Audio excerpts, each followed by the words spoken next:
definitely my dogs. Jandebeur's world headquarters.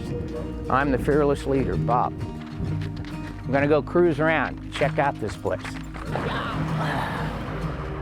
All right, so we started with 3 tracks and a warehouse full of junk.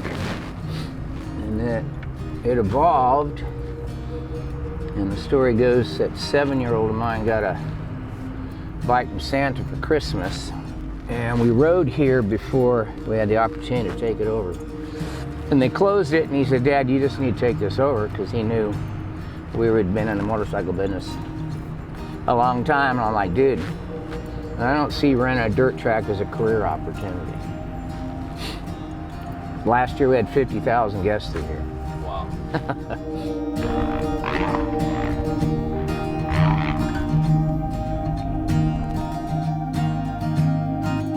Bob Jandebeur from North Platte, Nebraska. I'm 71 years old. Grandfather was, I think he was born in Alma, Nebraska. Grandmother on my dad's side was born in Denver. That was Ruth Harriet, and grandfather's name was Robert Henry. On my mother's side, grandfather was Doyle Burkhart. I'm not sure where they were born, but North Platte, Nebraska is where I was born, and that's where my mom was born and my dad. Dad's name was Douglas Benjamin. He passed at 90 years old, August 29th of 21. My mother's name was Charlotte Joanne Jandebeur, and she passed December 15th, 2019. Dad lived on a farm. My grandfather was an entrepreneur that raised Herefords and Palominos, Tennessee Walkers, was quite a enterprising fellow. He was one of 2 brothers. My dad was one of 2 brothers, and I'm one of 3 sons, and I have 3 sons. My dad really didn't find farming to be that appealing to him. And he'd had trouble with equipment around the farm. I guess he pulled the rear end out of a Jeep and turned the tractor over and was having a hard time with that. So when it became time to get a car or truck, my granddad declined and said, "I'm not ready to put you in your own car yet." So Dad said, fine. So he loaded up his pigs, took them to town, sold his pigs to buy a motorcycle that he had in mind. Well, he found out that 6 pigs don't buy a motorcycle. So he got it in the shop, needed a bunch of work, and my grandfather came and paid the bill at the end. So he started riding it around a town of 19,000, which is about the same, North Platte, which is similar to Okmulgee, and started working on his friends' bikes, and pretty soon he was a motorcycle mechanic, and then took on a dealership, Vincent, and maybe BSA. Didn't think that North Platte was going to be a real opportunity, so he started looking around. And I remember vividly all the farm days and driving a tractor when I was 7 or 8 years old. The next thing I know, Dad says, we're loading up and we're moving to Oklahoma. Dang, I kind of like being a farm boy. I'd ride a bicycle by then. He loads up, the first load leaves us there, and it's a school bus that he found. And he came through, headed to Oak City where the dealership was, and when he got there, the guy changed his mind. And Dad said, well, okay. The idea was it was a Triumph dealership, which was well known at that time. He called Triumph and said, what's the next closest town? They said, Tulsa. So he came through Tulsa, found a building, unloaded at 11th and Lewis, that's Route 66. Came back and picked me, my 2 brothers, my mom, and 2 mechanics that were working for him at the time. And we moved to Tulsa Christmas, 5 days before Christmas, 1959. Oh, you guys are a mess. These are the bikes we sell, half for sale. We sell quite a few late model used bikes, and we have supplies in addition to the bikes for sale. Then the rental bikes that are out front, the Yamahas, We've had a relationship with Yamaha for over 10 years. I think maybe if you start on blue, you might stay on blue. So if you can capture this, this is kind of that memory wall, if you will, of my son when he started on a little bike, and he kind of progressed to where he had some pretty good skills in jumping 100-foot jumps in International Magazine. And I show kids that. I said, this is how you might start and this is what might happen. And then this picture here clearly shows you got style and you got the feel.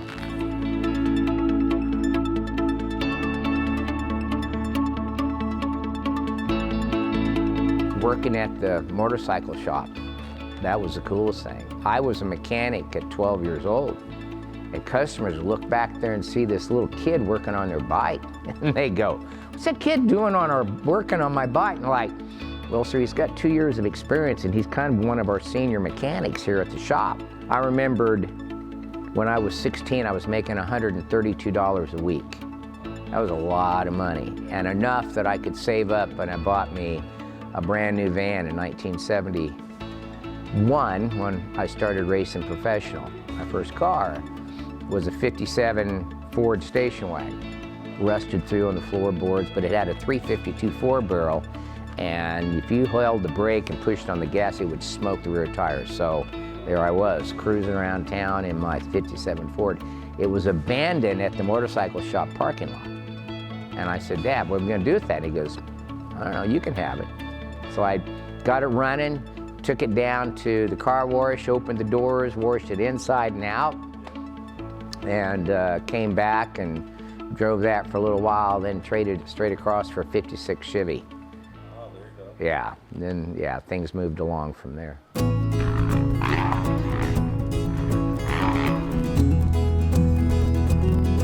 So I'm thankful to my son at 7 being determined that we get in the racetrack business. So the racetrack has turned into a park where we have pit areas and accommodations for people that come here from all over the country, places to park, trails through the trees, expert track behind us, amateur track ahead. So this was the original. And then one day, several years ago, my dad comes hustling into the clubhouses. I bought a farm. I'm like, really? I said, where is he? He goes, I think it's right behind the track. So he and Mom moved from Tulsa. They're from the farm anyway. Came out here and connected the farm to the park. We put in ponds and we put in tracks and we've accommodated all kinds of events here. And this was the farm, this property here with the big pecan orchard. We put in training tracks because we train kids. I've taught nearly 4,000 kids to ride since we opened. I'm nationally accredited coach with the United States Motorcycle Coaching Association that was formed a few years ago. Getting kids off the couch and outdoors is a big deal. Inspires them to do things that no other sport has the appeal. And in many cases, the kids that have been taught find riding dirt bikes a sense of personal accomplishment that has really changed many of their lives and their families as well. Parents come to me and say, Bob, you have no idea what our family now does because we got involved in dirt bikes. I mean, it's exciting. We're together, we're outdoors. And let me tell you, the leverage of a dirt bike gets homework done, the room straightened up, that nothing else we had could possibly have accomplished.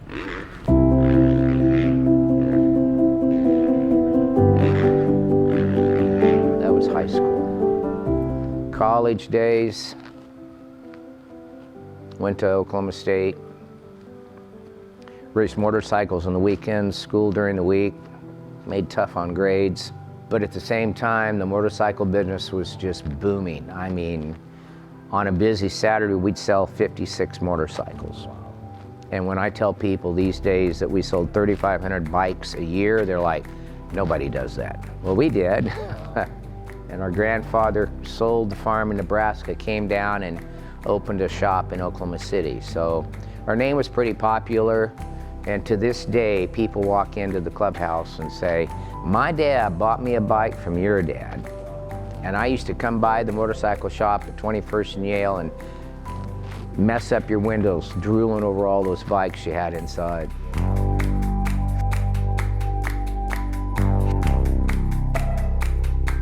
Over here is a map that shows where guests have come from all over the country and 12 foreign countries. I guess we're going to have to make a bigger map or make a global map, but yeah, Alaska and Cuba, and we've had riders from Hawaii, and then internationally, it's when my dad passed a little over a year ago, we were determined to preserve all the history. He and my mom kept an incredible amount of pictures and articles and books and things, and we had a wonderful group of caregivers that looked after my folks for the last few years. They were making plans to put all of that into books, and so we rushed it forward. We weren't really ready for that yet, but those are some of my dad's trophies there, and then all of the rest and the plaques, and the ones over there are my son Noah's trophies.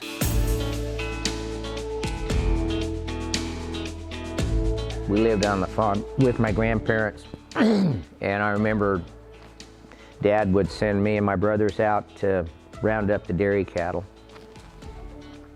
And we figured out, and that was a pretty good chore, that's a big farm. We'd go over the hill, we could sit down and kind of hang out, and then Dad would pretty soon come on a motorcycle. You seen him yet? No, we ain't find him anywhere, Dad.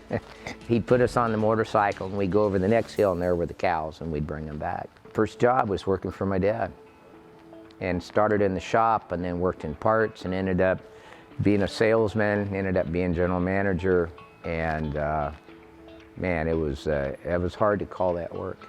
And that's where I learned business and where I learned marketing. And my dad didn't have much other than a high school education, but he had a knack that very few people have.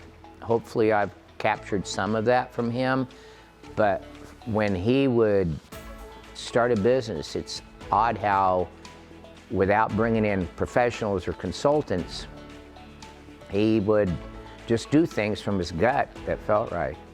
And from the motorcycle business, when we sold it in '75, we were the 8th oldest Honda dealer in the world out of 3,500. We got it back a year later because the person we sold to didn't quite have the business acumen. But the second person kept it for 40 years, I believe, and it just sold again last year. So his next foray was into airplanes, and part of why he didn't really want to sell the motorcycle business, but that opportunity came along, and he says, hey, we have an airplane, and it's at a hangar at Tulsa International, and the landlord just left, and I think we can take over those hangars. Okay, well, I had my pilot's license from college by then. July the 4th of 1975, he gets in his airplane, flies to Los Angeles, gets the address of the CEO of Automation Industries, which owned Spartan Schools, among other industries. Knocked on the man's door and said, hey, I'm here to buy your hangars at Tulsa International. The guy said, man, we've had the worst luck with that. I mean, Jesus Unlimited bought it from us, and then this company bought it from us, and Transit Aviation, and but you know what? You just flew out here to knock on my door to tell me you want to buy our hangars. I'm pretty sure we're going to make a deal. And we did. And those old hangars started holes in the roof and old cars inside. And we took those hangars in 15 years and had prospered and bought other companies on the airport, and went from the stepchild to pumping 95% of the fuel volume at Tulsa International. Fueled 100 airline flights a day. We had a large majority of the corporate aircraft traffic. All the celebrities came to our place, and we won the military contract. So we were really sailing along, and in 2000, we got approached by a publicly traded company that said, we want to buy you guys. And we're like, we're really not for sale. We're really enjoying what we do. And they started throwing some numbers, and Dad and I looked at each other and said, they think it's worth more than we do.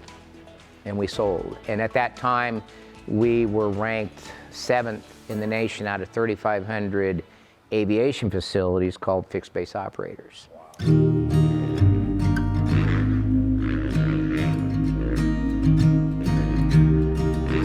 So there's 10 tracks now and 2 big trail runs, and we plan to develop the park and put in home sites and all kinds of different venues, taking advantage of this good location.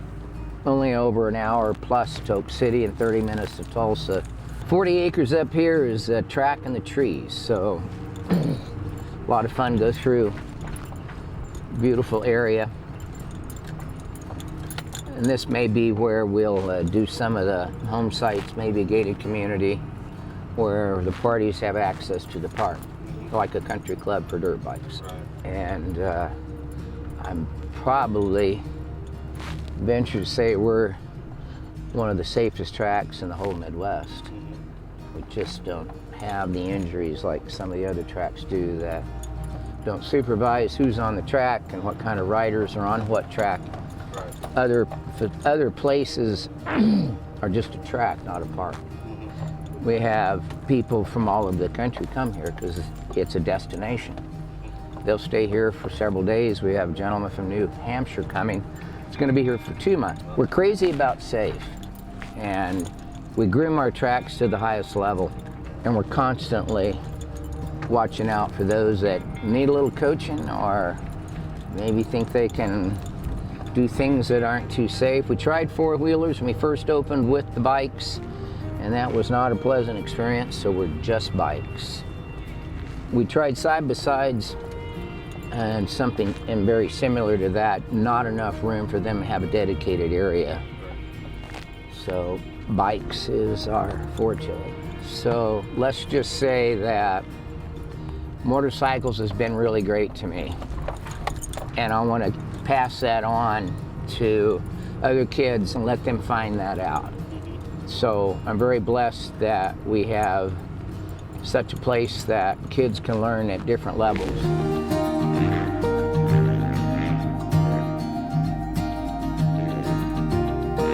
So you fast forward to the park where I started this with no money.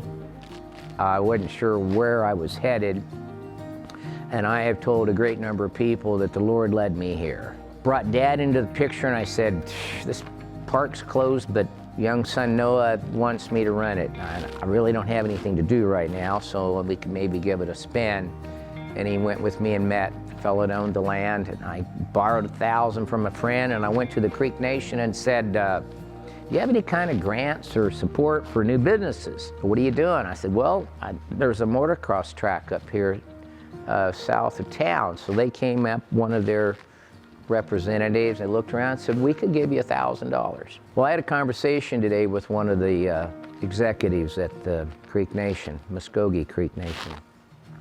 And I said, I want to pay back that $1,000 from 13 years ago. I don't have a number, but I want to do things to inspire your kids, get them off the couch, because of all the training that I've done, the kids experience something that makes them feel a sense of accomplishment that very few things do. Not only that, but they're outdoors, they're building their immune system. Lord knows we got to do that. And they get off the games, and they get fit, and they learn competitiveness. And here they learn how to work on their bike, and it's a pretty cool experience. And so I want to do the same thing. I want to give back and help kids experience what I had the blessings to experience.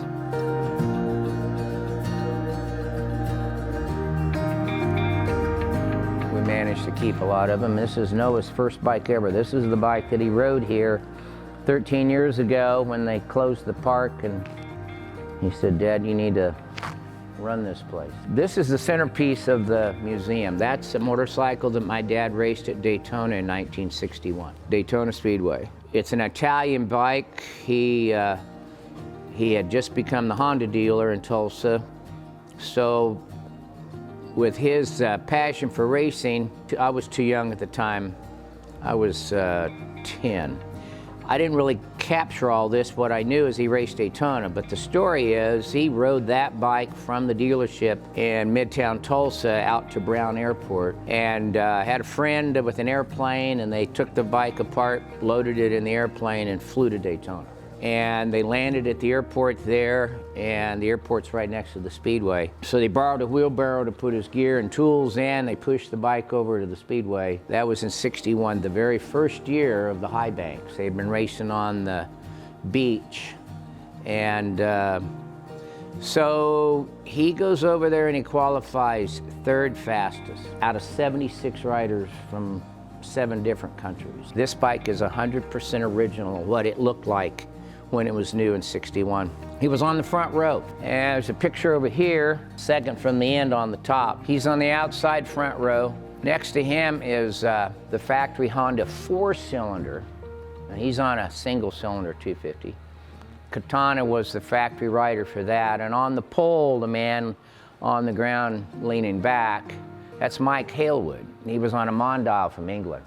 So you got England factory Mondial, Honda Japan factory, and a farmer from Oklahoma on the outside front row. Mike Hale was 9-time world champ at that time. He went on to win many more.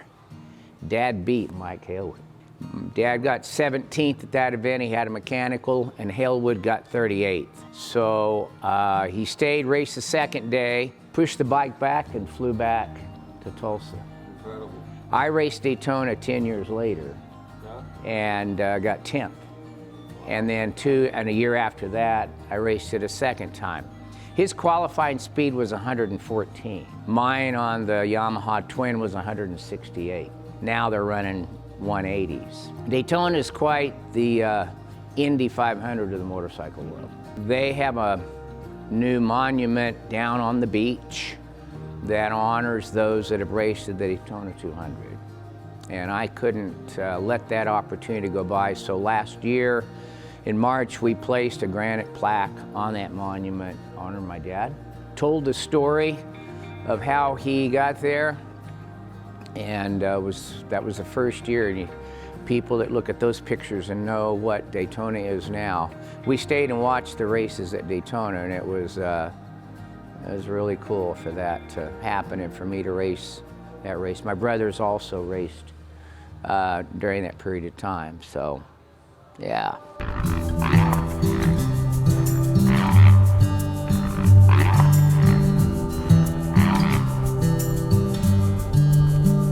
The way kids now are so obsessed with their phones and games, they're not active, they're not outdoors, and ever since the virus hit, our business has doubled. People want to get outside, and we're a very unique facility anywhere around the Midwest. This area we just opened up, it's called Jandyland. A lot of people call our place J Bob's. And so this is where the kids at 3 years old ride. And it's strictly for the balance bikes, the Striders, which are the little ones starting at 3, actually start at 18 months. And then the Stasics, which we're also a dealer for, are the electric bikes. So the kids learn balance without training wheels. We have races for those kids. This is a place for those to practice and ride separate from the motorcycles, so that they can build some confidence. We tease parents and say we create little monsters. And many people are like, that's exactly what we came here for.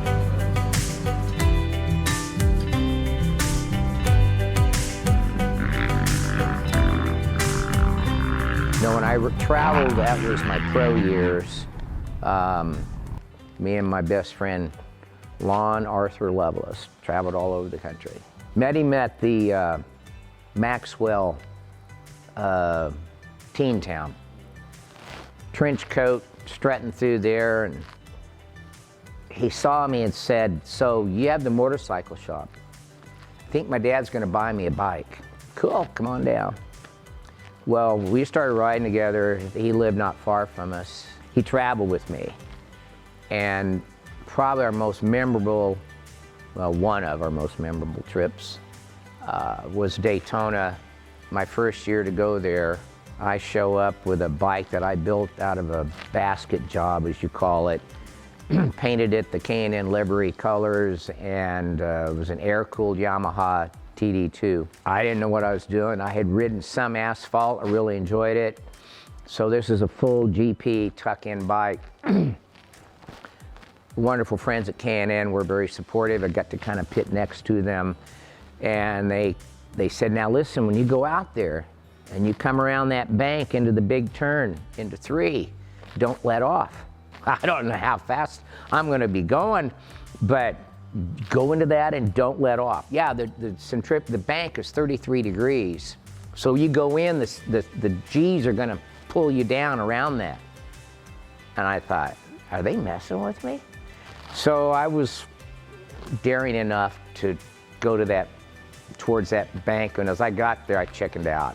I didn't let off, but I let off some. And I thought, well, that's pretty cool. I mean, you're tucked in going around this bank that's like 8 lanes high.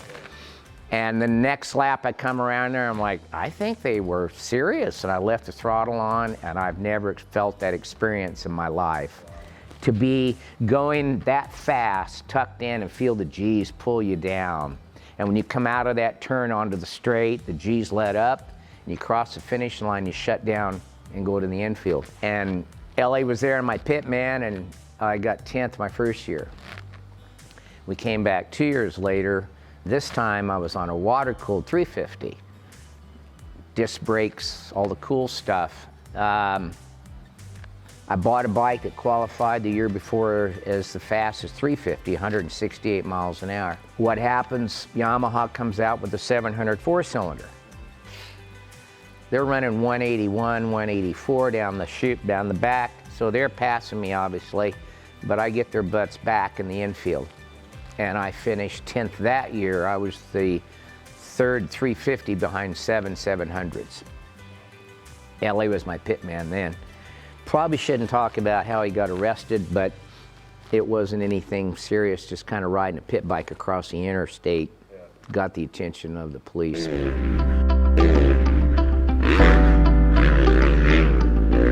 Up here are some bikes that you would find in our showroom in the 70s. People walk in and see the XR75, which was, if you were a cool kid, you had to have an XR75. We sold those as fast as we could get them for $389. Really? These bikes are bringing over $5,000 today. The Honda SL70, the same, the Honda 50, Yamaha 80. Japanese bikes, below that's the Spanish bikes, the Bultacos. We were a dealer for them. We've owned this bike since 1974. I actually raced it a few years ago when I did a restoration on it. This is the Bultaco Astro. I raced those during my flat track days, and then a Cafe custom bike. And this bike was sold to a customer in 1966. It became available to purchase in 2016. So we sold it in '66 for $13.95. We have the bill of sale, the owner's manual, and everything for that bike. It's 100% original. And today the book value is $22,000. A bike that my dad bought several years ago. Honda Trail 90. Gentleman came in and said, "Man, your museum's cool. Would you possibly display my late dad's Harley anniversary edition?" That's a 2003 100th anniversary Harley with 195 miles. The guy walks in one day and he saw I had a stove here out on the wall, not in use, and he goes, "You want to sell that stove?" And I'm like, "Yeah, I really don't have a use for it." He goes, "I'll trade you a motorcycle." Okay, show me what you got. So he shows me a picture of this bike with our name on the side of it from 1971. I ended up with a bike, he got a stove.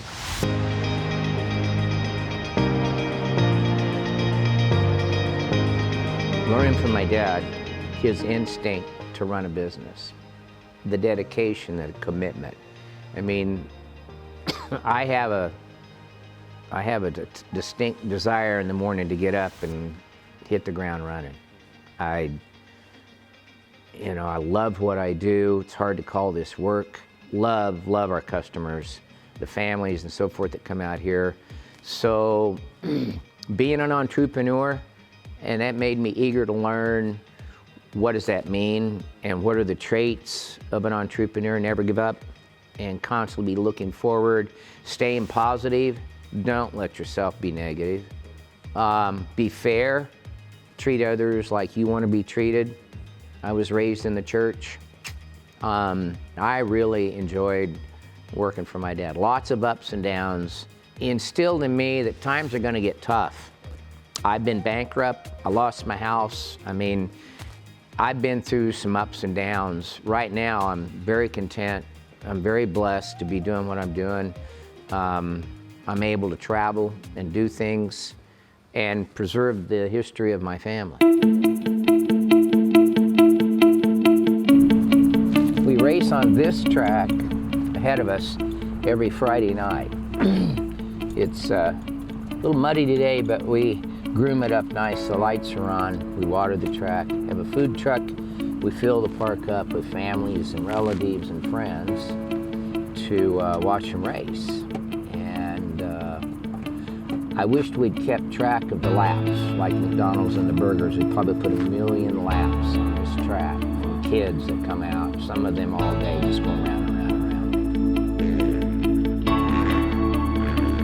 round. Yeah. This business could be remembered for one thing. What would you want that to be? Wow, our family's legacy.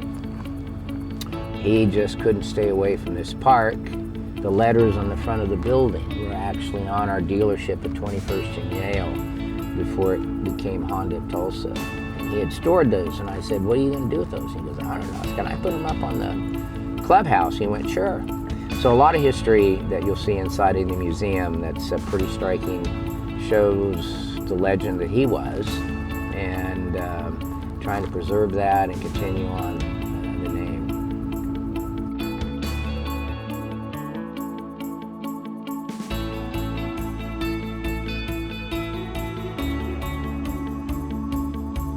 When we lost Dad, we needed to honor both of them here. So I asked a young lady that was working and helping us here, Leah McGrath, I said, we need to find some wood. I want to put up a big cross. I went down to McCoy and said, do you sell crosses? They're like, no, we don't sell crosses, but we do sell lumber.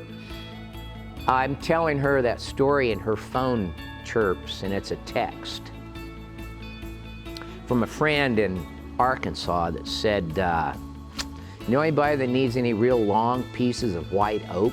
And she showed me the text, and I said, you certainly do.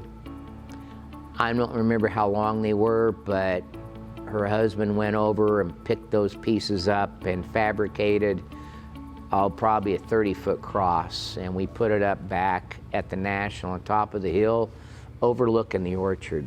And it was a real blessing that they were able to spend their last years hanging out, enjoying the country, and we put that cross up to honor them. And while we were raising that cross, in addition to the story about the wood that came from it, as we're raising it with the lift bucket, and the FCA was having one of their retreats here, we looked up in the sky and there was a cross of the contrail in the sky. So to say I'm a religious man is an understatement.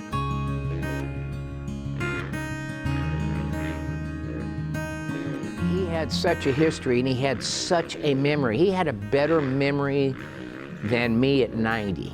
He would tell us stories. Oh my gosh, he would love to tell stories. And I got so busy working this place that I forgot to set aside time to talk to him. I talked to him every day, when I would come through the gate, I'd look through the kitchen window, and there he'd be sitting at the dining room table. And he would wait up for me to come through. And I'd walk in, sit down, he goes, well, how was your day? I said, it's good. He goes, how many riders we had? Well, we had 50 today. Oh, that's a good number. Yeah. And I'm just delighted to have spent some time. But the things that I would like to ask him, I don't know how long that list would be, but I would encourage anybody, and I've told a great number of my friends, go talk to your dad or your mom. Don't wait until you're like, dang, I wished. The blessing is I have a lot of the history behind me, and I've been reading some of it that I didn't have time to read. Dad was wanting to write a book. He kept talking about his book. I'm like, all right, well, I bet this is gonna be a good one. Actually, I've read about half of it, and I had no idea some of the things he wrote about. And I'm gonna say that it's more like his memoirs, but it'll get published at some point in time, and great stories about when he was growing up, men were men, and what he did in riding to some of these races, and he and Mom would crash and go sliding down the highway at 60 miles an hour and get back up and bandage themselves up and keep going in the rain. I'm like, dang, that's incredible. You mentioned some difficult parts of your life, maybe the bankruptcy and your house catching on fire. What are some of those times that you went through, and how did you get through those? That's a good question. So when we sold the aviation business, I was looking for something that I might, find interesting, and I was getting interested in technology and started to realize that you could send video over cellular. So started reaching around and lined up people that had some skills, and I'm in the aviation industry, and boom, 9/11 happened. Security and video became far more important. So assembled some guys, some really talented people. We started doing systems. So we did systems at general aviation airports around the country. And then we did Steamboat Springs, and we did Farmingdale, New York, and Teterboro, New York. So we're really rolling along, and probably ended up with $3 or $4 million on the books of business to do, and the crash of 2008 happened. And jet fuel went to $9 a gallon. All of our business just went out the window. I mean, everybody, the aviation industry suffered about a 30% drop. There was no profit left to buy what I was offering. No matter what my story was, how compelling it was, how we were going to mitigate risk and so forth, there wasn't any money. And so the business failed. And we had debt. Wasn't sure. Tried to revive it, tried to change the model a little bit, wouldn't work. And I had a lot of people trusted in me, and then we all lost a lot of money. I lost over $1 million. My dad lost some money, and so did some others. During that time, hard to make a house payment when you're in a big house, living the good life. And so the wife leaves, I understand that. In that big house trying to sell it, and had my son on Sundays, just dropped him off with his mom and came home. I smoked cigarettes at the time, and this was all wood house, a Jack Arnold design. It was a beautiful place in South Tulsa. It was a stormy night. Put out my cigarette in the chimney, went to bed, and the fire alarms woke me up at 11:03, and the house was on fire. I mean, on fire. I went to the back window to try to open it, burnt my fingers because it was so hot, and grabbed my dog and my laptop and got out the front door with a pair of sweatpants and a t-shirt on. It incinerated that house and one of my best friend's house next door, 5,000-foot houses. Burnt the roof off of 3 others in the neighborhood, and the fire department had 19 trucks trying to police through the neighborhood because the winds were so strong. They were afraid it was going to sweep through a number of homes. My dad was there helping pull the hoses from the fire trucks trying to put it out. It burnt to the ground. Well, when you get behind on your payments and the insurance company finds out, then they shoot the number up. So went from like $3,000 to $10,000 to insure the house. I'm like, well, I don't have that. But Dad said, I've got a friend I think might help you before this happened. And we had found the number it would take to buy the mortgage, and we're ready to wire the funds a week or two before the fire, trying to get through to the red tape to get this done and then sell it. I had a couple $100,000 worth of equity that I really didn't want to lose. But because of the fire, I was a suspect that I had burnt the house down to collect the insurance, except I didn't have insurance. I hadn't paid it. So that next morning, Kim, my ex-wife at the time, picked me up from my folks. I stayed at my dad's house, and my son Noah, we were headed to Walgreens to get me a toothbrush, and I don't know what you do when you don't have anything. And my phone rings. I had my phone with me. And it's my insurance agent going, hey, Hartford want to know if you're still living in the house. Hartford, are you telling me that I had insurance on the house? Yeah. Why? Because I never paid it. Will you make sure of this? Because I'm sitting here with nothing to my name, thinking I had no insurance. Would you call me back? She called back. She says, you had insurance because the bank paid the $10,000. But the bank got the equity, but I had contents. It took them 6 months to realize I didn't burn my house down, okay? And those funds began coming in, and it nearly was a part-time job. Fortunately, I had a video made by my mother-in-law at the time, who was a real estate agent, the Barbara Zabinski. And that video allowed me to go through and categorize what was in this fully furnished house. And those funds are basically what started this racetrack. And I lived here on a couch until my dad felt bad and found an old RV, and I lived in an RV, and yeah, those were tough times. Those were really tough times. What inspires you today? What inspires and motivates you today at your age and doing what you do? These kids.